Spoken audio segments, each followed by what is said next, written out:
What are we impressed by? Power? Status? Having the right career? Money? Possession?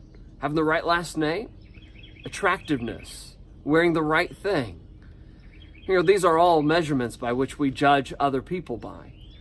And we do that because we're impressed by those things. We're attracted to those things. But Jesus didn't have any of those things. In fact, when Isaiah prophesied about Christ coming into this world in Isaiah 53, this is what he said. He has no form of comeliness. That when we see him, there is no beauty that we should desire him. He is despised and rejected by men, a man of sorrow and acquainted with grief. And we hid, as it were, our faces from him. He was despised, and we did not esteem him. When people saw Jesus, they didn't get it. In fact, John said that he created the world, but when he came into it, the world didn't recognize him. That when he came to his own didn't receive him. There was just nothing impressive about Jesus from a worldly perspective. And so how could a people who's so impressed by power and prestige and all those things we talked about ever be able to recognize that this is the Son of God?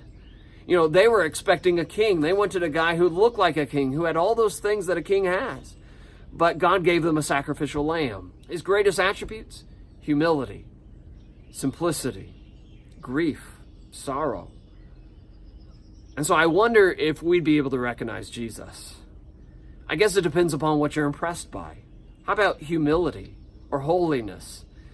It reminds me of what Paul said in 2 Corinthians chapter 5 and verse 16.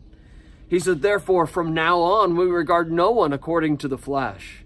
Even though we have known Christ according to the flesh, yet now we know him thus no longer. Knowing Christ, knowing that Christ died for us, should change everything about us, including the way we perceive others. We should no longer judge them by the fleshly or the worldly standards. Those things are inadequate, because if we judge Christ by those things, he'd fall short every time. And yet Christ is supposed to be everything to us. And so we ought to judge others by a more eternal, a more godly perspective. Are we impressed by people who are close to God? Are we impressed by people who go to church, who study their Bibles, who want to know the will of God for their lives? Are we impressed by people who pray without ceasing? Are we impressed by attributes like humility and modesty, both in dress and in life? Are we impressed by those things? Because if we're not going to be impressed by Christ.